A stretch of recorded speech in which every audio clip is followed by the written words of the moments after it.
আপনি কি চান আপনার ছেলের ভাস্কর্য অথবা মূর্তি কিংবা মুরাল তৈরি হোক? যদি একটু আমাদেরকে বলতেন। না, ওগুলো আমি চাই না। ইসলামী অনুযায়ী যেটা করলে ছেলের সওয়াব হবে, কবরে সওয়াব যাবে বা 10 ভাইয়ের কাজে লাগবে, সেটাই আমি চাই। আপনি মূর্তি চান না? না।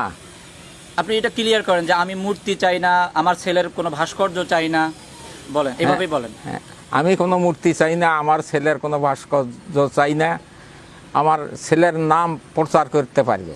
হ্যাঁ, আমরা শুনছিলাম। কেন চান না মূর্তি ভাস্কর, কেন চান না একটু যদি বলতেন? ওটা তো আমার ইসলামী শরীয়তি নয়, ওই জন্য আমরা চাই না। আমার শরীয়তু, আমার ছেলে যেহেতু আপনারাই বলতেছেন শহীদ, সে শহীদের মর্যাদা যেন পায়, সেই কাজ করতে হবে। কি আপনি কাজ করতে হবে?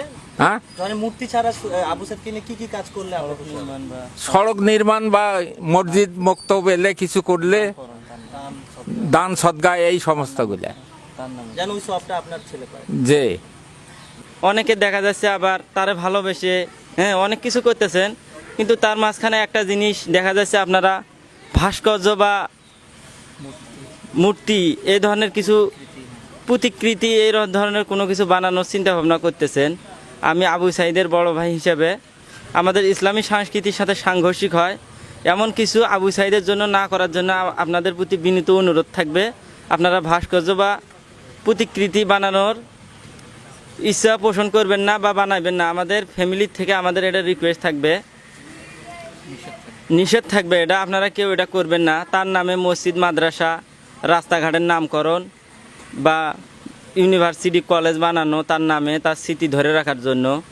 আপনারা সকলেই জানেন সে কিভাবে পুলিশের গুলিতে নির্মমভাবে শহীদ হয়েছেন, যার কারণে দেশ নতুন করে স্বাধীন হয়েছে।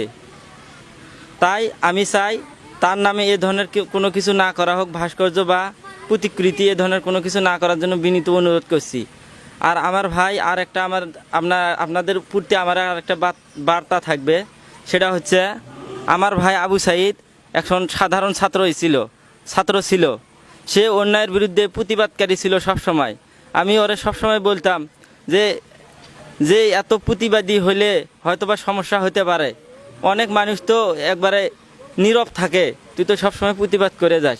সে আমারে বলতো, না ভাই, অন্যায়ের বিরুদ্ধে প্রতিবাদ করে যতদিন বাঁচতে পারমু বাঁচমু, যদি মৃত্যু হয় তাহলে হবে।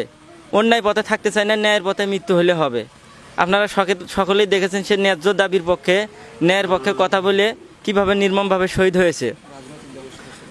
তা আর একটা কথা, সেটা হচ্ছে কি, যে আমার ভাই একজন সাধারণ ছাত্র ছিল, সে কোনো রাজনৈতিক দলের কর্মী ছিল না। অনলাইনে দেখতে পাচ্ছি, আমি সোশ্যাল মিডিয়ার মাধ্যমে দেখতে পাচ্ছি অনেকে আবু সাইদের বিভিন্ন দলের হিসাবে, তাদের নিজেদের লোক হিসাবে দাবি করতেছেন। এটা সম্পূর্ণ বানোয়াট, মিথ্যা। তাদের এই ধরনের মিথ্যাচারে আপনারা কান দিবেন না। আমি তার বড় ভাই হিসাবে তার সম্পর্কে আমি সব জানি। সে কি করতো না করতো, কোনো দল করতো কিনা, সব আমি জানতাম। সে একজন সাধারণ ছাত্র ছিল, তারে কেউ কোনো দলের হিসাবে চালাই দেওয়ার চেষ্টা করবেন না। সে একজন ন্যায়ের প্রতীক ছিল। আপনাদের কাছে এটাই আমার রিকোয়েস্ট থাকবে, ওরে কোনো দলের হিসাবে চালাই দেওয়ার চেষ্টা করবেন না। আর ওর প্রতিকৃতি বা ভাস্কর্য বানানোর মতো এ ধরনের উদ্যোগ নেবেন না। তার নামে মসজিদ মাদ্রাসায় দান করা, তার নামে মসজিদ মাদ্রাসার নির্মাণ বা রাস্তাঘাট নির্মাণ, এগুলোই করবেন। আপনাদের কাছে এটাই আমার আবু সাইদের বড় ভাই হিসেবে রিকোয়েস্ট থাকবে।